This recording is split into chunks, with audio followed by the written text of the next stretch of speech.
Hi, this is Josh Olson. You're watching Trailers from Hell, and today we're going to be looking at the most perfectly cast film ever made in the history of motion pictures.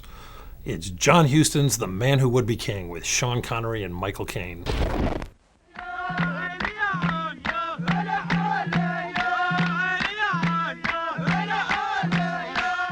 Welcome, my friends, to India and Afghanistan and Kafirstan. This film was a passion project for Huston. It's based on a short story by Rudyard Kipling.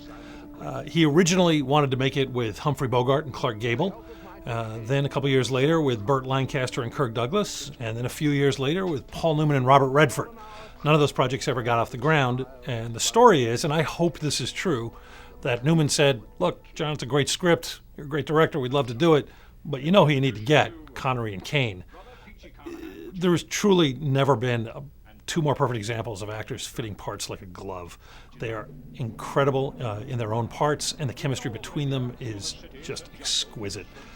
They're funny, they're tough, they're real, they're gritty, they're over the top, they're subtle.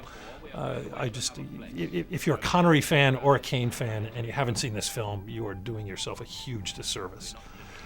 It tells the story of two British officers in 19th century India, Peachy Carnahan and Daniel Dravit, who decide that the world is too small for them and they're going to branch out and become kings of Kafiristan. And so they leave British India and go off into the wilds to seek their adventure. And they do, in fact, become kings, or at least one of them does.